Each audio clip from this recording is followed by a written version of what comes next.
김정은 체제의 내구성 이런 것들을 저는 심각하게 위협할 거라고 봅니다. 김정남이 한때 김정일의 맏아들로서 북한 후계 1순위였잖아요. 아직까지는 김정남의 영향력에 있는 사람들이 적지 않을 거고요. 김한솔이가 아마 새로운 리더십으로 등장할 수 있고, 김한솔도 아마 생애 목표 자체가 그거일 수 있어요. 김정은 체제를 무너뜨리고 김정은을 처단하고 북한 체제를 새롭게 만드는 거.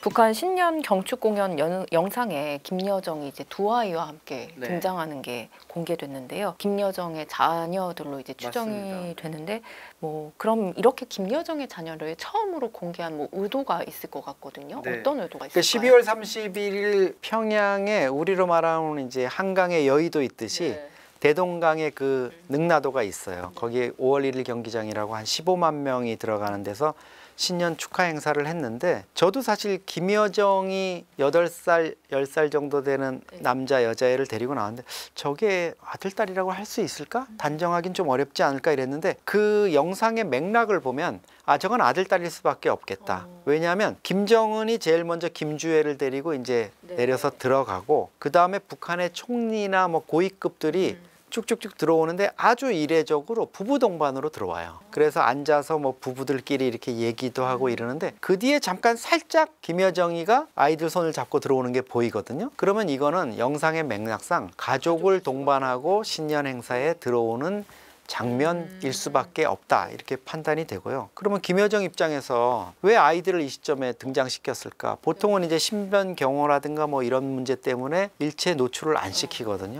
근데 데리고 나왔다는 거는 뭔가 중요한 메시지가 있을 것 같아요. 물론 북한 TV에서는 절대 이런 거를 설명하지 않아요. 설명이 없어요. 그냥 쓱 지나가는 거예요. 그거를 보고 우리가 판단을 하는 건데, 김여정 입장에서는 담대한 시도를 한 것 같아요. 나도 우리 애들 있다. 오빠, 이런 것 같아요. 그러니까 김정은이 딸 주애를 데리고 나온 상황에서 지금 여러 가지 논란이 있잖아요. 얘가 뭐 후계자니 아니니 딸인데 어떻게 되겠니 이런 상황인데, 김여정 입장에서는 얘들도 백두혈통이에요. 이런 메시지를 보낸 것 같아요. 오빠하고 그럼 교감을 해서 이걸 한 거냐 아니냐 이건데, 오빠는 사실 이것까지는 신경을 못 썼을 것 같아요. 근데 당연히 김여정 입장에서는, 김여정도 남편이 있잖아요. 김여정 남편하고 부부 동반으로 아이를 데리고 왔는데, 남편은 그 자리에서 공개를 안 시킨 것 같아요. 왜냐하면 김정은이 공연을 보는 장면을 이렇게 보니까 딸 주애하고 이렇게 앉아서 보는데, 저쪽에 김여정이 간부들이 있는데 끝에 혼자 있어요. 애들은 사라졌어요. 그럼 뭐겠어요? 애들은 아빠가 어디선가 보고 있겠죠. 같이 보고 있겠죠. 어쨌든 김여정 입장에서는 자기의 어떤 그 존재감 이런 것들을 부각시키려고 했던 시도인 것만은 틀림없는 것 같습니다. 김정일 정권 때 여동생 김경희의 남편 장성택이 장기간 북한 내에서 실세로 자리매김을 했잖아요. 그러니까 이제 김여정 남편도 북한에서 중요한 역할을 맡을 것이다, 이런 이야기가 나오는데, 센터장님은 그 가능성을 어떻게 보세요? 이 얘기 꺼내려면은 갑자기 김여정 남편이라는 그분이 갑자기 불쌍해지는데 그분 그럴 거 아니에요. 야, 그럼 나도 나중에 장성택처럼 그런 비참한 결론을 맞는다는 얘기야. 뭐 이런 어쨌든 이런 건 있어요. 김정은이 김여정을 끔찍하게 생각할 수밖에 없는 건, 엄마 아빠와 떨어져서 어릴 때 스위스 베른에서 유학을 했잖아요. 어린 시절에 10대 시절에. 그때 그 이국에서 엄마 아빠 없는 상태에서 오빠 입장에서 이 여동생을 잘 챙겨줘야 된다는 그런 생각이 얼마나 간절했겠어요. 그리고 얘만은 내가 보호해줘야지. 그 외국인들 막 득실득실하는 국제학교에서 북한에서 왔다고 또 막 엄청 멸시당했었잖아요. 그때 보면은 김여정하고 김정은 또 형인 김정철이 그 유학할 때 당시 얘기 들어보면 우리 상사 주재원이나 외교관 자녀들도 같은 학교에 다녔대요. 근데 북한에서 왔다 그러면 일단 안 어울렸을 거 아니에요. 그런 서러움이 있는 과정에서 했기 때문에 김정은이 지금도 김여정이가 뭔 짓을 하든지 보호해 주는 건데, 이거는 아버지인 김정일 국방위원장도 똑같았어요. 김일성이 6.25 전쟁을 일으켜가지고 뭐 남침해가지고 전선에서 바쁠 때 생모는 사망했을 때거든요. 그러면 김정일 국방위원장은 여동생인 김경희를 데리고 만주까지 피난을 갔었어요.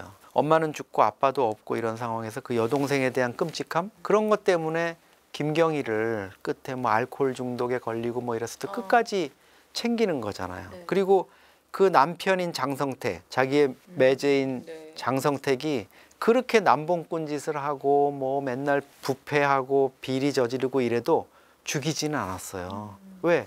여동생에 대한 그런 애틋함 때문에. 그리고 김경희와 장성택의 러브 스토리가 맺어지는 과정에서도 김정일이 또 결정적인 역할을 했어요. 김경희는 사실 수령의 딸이잖아요. 장성택은 그냥 머리 좋은 그런 집안의 아이였거든요. 근데 둘이 이제 결혼하겠다 그러니까 김일성이 당연히 반대를 했고, 김일성이 알아보라 그랬는데 김정일이 그래도 그 뒷조사를 한 다음에 아버지 그래도 장성택이라는 놈 괜찮은 놈 같습니다.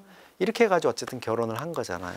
그러니까 김정일은 장성택에 대한 그런 애틋함이 있었어요. 그래서 끝까지 죽이지 않고 이렇게 했는데 이제 그 아들인 김정은에 의해 가지고 비참한 그걸 맞은 건데 결국은 이제 김여정의 남편 같은 경우에도 장성택과 비슷한 길을 갈 것 같아요. 비슷한 길을 갈 것 같고 결국은 뭐 김여정의 어떤 그 권세라든가 이런 거를 같이 동반해 가지고 가는데 장성택처럼 노동당의 간부로서 이렇게 공개적인 활동을 하게 될지 아니면 그냥 계속 은둔을 이렇게 강요받으면서 있을지 그거는 조금 더 지켜봐야 되겠습니다. 센터장님은 김정은의 딸 김주애를 후계자로 보기에 좀 시기상조라는 네. 뭐 전망들, 뭐 분석들에 대해서 좀 어떻게 보고 계세요? 저도 거기에는 뭐 대체로 동의를 합니다. 그러니까 지금 한 70~80% 정도 후계자가 됐다고 보시면 될 것 같아요. 2022년 11월에 김정은의 손을 잡고 김주애가 등장했을 때 처음에는 그냥 딸 바보 김정은이 그냥 자기 딸 자랑하려고 나온 것 같다 뭐 이런 느낌이었잖아요. 그리고 와 유전자의 힘은 정말 대단하다. 어떻게 맞아요. 아빠랑 똑같아. 딸이 저렇게 풀빵이야 뭐 이 정도로 이제 맞아요. 그쳤는데 11살 10살짜리 애를 이제 뭐 10병씩 본부석에 앉히고 그다음에 장군들이 막 경례하고 인사하고 뭐 사랑하는 자제분과 함께 나오셨습니다. 뭐 이런 식으로 북한 관영 매체에서 하니까 후계자 아니냐 이렇게 얘기가 나왔었는데 사실 후계자 문제 관련해서는 가장 권위 있게 이거를 해석하는 거는 국정원이에요. 대한민국. 국정원은 이제 많은 정보가 있으니까 판단을 하는데 국회 정보위에 국정원이 보고한 거 보면 김주애가 후계자 수업을 받고 있다. 그리고 유력하다 이렇게 얘기를 했었고 작년 여름까지는 거의 김여정이 확실한 것처럼 얘기했는데 작년 가을 되면서 국회 정보위에서 이제 다른 자녀들도 좀 있는 것 같고 그들도 후계 수업을 받는 것 같다 이렇게 얘기가 나오면서 김주애가 지금은 한 70~80% 메이드가 된 것 같고 나머지 아이들도 하고 있는 것 같고 근데 그러면 뭐 남자아이도 있고 뭐 여자아이도 있고 이런 겁니까? 그런데 제가 알고 있기로는 과거에 뉴욕타임스가 보도했던 게 CIA 정보를 이용해서 김정은에게는 적어도 3명의 자녀가 있다. 그중에 1명은 최소한 남자다. 이렇게 얘기를 했어요. 그래서 요 남자아이가 이제 어떻게 그 지금 몇 살이고 어떻게 이제 그 등장을 할 것인가 또 이 아이가 특히나 이제 어떤 상태일까 이런 게 지금 관심이죠. 그럼 그 장남이 리설주의 아들이 아닐 가능성도 있겠네요. 그렇죠. 사실은 출생의 비밀은 아무도 모르잖아요. 네. 두 부부 말고 누가 그렇죠. 알겠어요. 그걸 네. 알 수가 없고 김정은 같은 경우에는 지금까지는 뭐 다른 여자와 아이를 낳았거나 다른 여자하고 그렇게 뭐 부하방탕하게 북한 표현대로 이렇게 한 거는 지금까지는 없는 것 같아요. 드러난 건 사실 뭐 현송월하고 뭐 문제가 있었다 이런 거는 제가 보기에는 그거는 낭설이에요.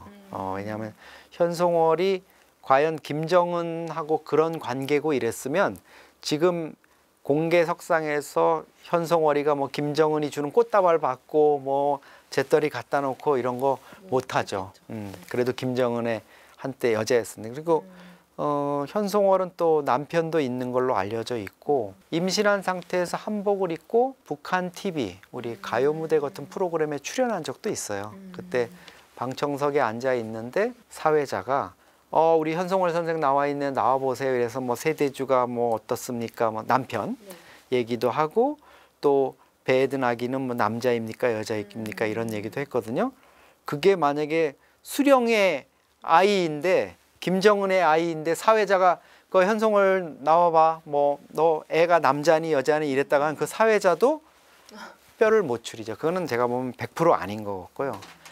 그래서 김정은의 어쨌든 아들 같은 경우에 지금 뭐 누가 낳았는지는 사실 알 수도 없고 어떻게 보면 중요하지도 않아요. 그 구도에서 만약에 아들이 유일한 아들이 있다 그러면 김정은의 마음이 결국은 거기로 향하게 되면 걔가 그냥 후계자가 되는 거지. 그게 뭐 이설주가 그러면 나는 그런 꼴은 못 봐요. 이런 게 가당치 않죠. 그렇기 때문에 지금은 이제 김주애가 가장 앞서가는 후계자라고 볼 수 있고요.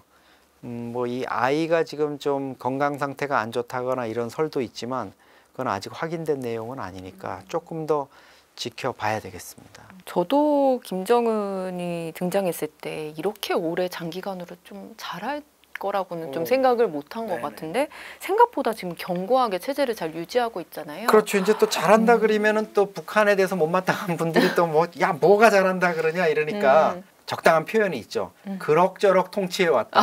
뭐 그런 표현을 쓰더라고요. 우리 정보기관이나 네, 당국에서는. 네, 네. 어쨌든 15년 차예요. 집권 15년 차.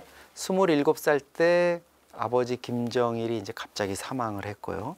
막내 아들인데 갑자기 후계자가 되면서 한 2, 3년밖에 속성가에 받듯이 이제 후계 수업을 받아서 처음에는 뭐 좀 불안했잖아요. 그 2012년 4월 처음에 연설하는 거 보면 막 연설문 놓고 막 몸 막 이렇게 흔들면서 막 입 말라가면서 그렇게 하던데 지금은 어쨌든 노련해진 거 틀림없어요. 그건 뭐 인정은 해야죠. 그거는 15년 동안 해오면서 시행착오를 겪으면서 노하우를 터득해온 것도 있지만 그것보다는 더 중요한 거는 북한이 김일성, 김정일, 김정은으로 이어지는 이 3대 세습 기간 동안에 80년 되잖아요. 이제 내년이면 80년, 올해면 80년이에요. 80년을 정말 정교한 논리와 이론 이런 것들을 갖춰오면서 뭐 있잖아요. 수령 결사옹위, 수령 유일영도, 유일지배 이런 것들을 통해 가지고 거기에 무조건 복종하게 거의 뭐 어떻게 보면 사이비 종교국가 거기에 버금갈 정도로 체제를 완전히 구축을 해놨어요. 그렇기 때문에 뭐 아까 보셨지만 유일영도 10대 원칙이라든가 이런 것들 주민들이 상호 감시하는 거라든가 그게 아무리 그래도 20살 청년들이 그 꿈 많은 청년들이 우리 장군님이 포로되지 말고 죽으랬다고 투항 안 하고 죽는다는 게 쉬운 일은 아니잖아요. 그만큼 사회가 일사불란하게 유일지배가 돼 있는 거예요. 지금 하나로 다 돼 있는 거고 2,500만이 전부 김정은 한 사람을 위한 총폭탄이 되자 그 구도 속에서 똘똘 뭉쳐 있고 특히 반체제 이런 거에 대해서는 너무 철저하고 포괄적인 감시 체계가 있잖아요. 그리고 그런 것들을 자기가 배반하거나 이랬을 때 자기나 가족이나 동료들한테 어떤 처벌이나 이런 게 내려지는지 멸문지화예요 거의. 그런 게 있기 때문에 꿈을 못 꾸는 거죠. 그런 체제가 저는 김정은 입장에서는 아버지한테 고마워하겠죠. 이렇게 철두철미한 이런 체제를 나한테 물려줘서. 근데 그게 앞으로 계속될 수 있을 거냐? 그거는 저는 조금 의문이 가요. 특히 북한의 이제 젊은 세대들의 한류 문화 유입이라든가 이런 것들 때문에 한국 사회를 동경하고 이러는 게 있잖아요. 그런 것들을 이제는 더 막기가 어려워졌어요. 그래서 김정은이 사실은 한국을 제1의 적대 국가, 남북관계 단절 이렇게 차단막을 치는 것도 당분간은 남북을 좀 이렇게 차단해 놓지 않으면 정말 이 외부 사조, 자기들이 말하는 황색 물결에 의해서 북한 체제가 무너질 수 있다는 이런 위기감이 있는 것 같습니다. 근데 김정은 하면 항상 이야기 나오는 게 건강 이상설이잖아요. 네. 워낙 뭐 비만이고 이러다 보니까 아까 뭐 김정은의 이제 딸 한 70에서 80% 후계자가 될 것 같다고 얘기를 해주셨는데 한켠에서는 김한솔 이야기도 나오더라고요. 이 부분 좀 궁금한데. 김한솔은 이제 김정은의 이복형이죠. 김정남의 아들이고요. 프랑스 파리 정치대학도 나왔고 UWC라는 이제 세계적인 고등학교 과정인 유나이티드 월드 컬리지라는 그런 과정을 거친 아주 그 똑똑한 친구예요. 영어도 아주 잘하고 뭐 국제 감각도 있고 이런 친구인데 아버지가 이복 동생인 김정은에 의해 가지고 말레이시아 쿠알라룸푸르에서 독사를 당하는 거를 봤잖아요, 자기가. 그리고 자기가 이제 피신을 했는데 지금까지 오랜 기간 동안 한 번도 나타나지 않는다는 거는 저는 뭐 100% 확신해요. 그거는 미국 CIA가 보호하고 있는 거예요. 거기가 보호하고 있지 않으면 전 세계 언론이나 정보기관들이 지금 매달려서도 찾아내지 못한다는 건 그건 CIA가 보호하고 있는 거고, 특히 김한솔은 지금 처음에 자기를 도와줬다고 해가지고 나와가지고 이렇게 방송을 했던 천리만 민방위, 지금은 이제 자유조선이라는 걸로 바뀌었는데, 그 반 김정은 반 북한 체제 조직, 거기에 도움을 받거나 아니면 어쩌면 지금 김한솔이가 95년생이니까 30살 됐거든요. 거기에 리더 역할을 하고 있을 수도 저는 있다고 봐요. 그리고 김한솔 입장에서는 자기 아버지를 죽인 철천지 원수는 동서고금을 막론하고 용서를 안 합니다. 모든 무협지나 뭐 애니메이션 보면 다 결국은 그 아버지의 원수를 해치는 걸로 끝이 나는데, 김한솔도 아마 생애 목표 자체가 그거일 수 있어요.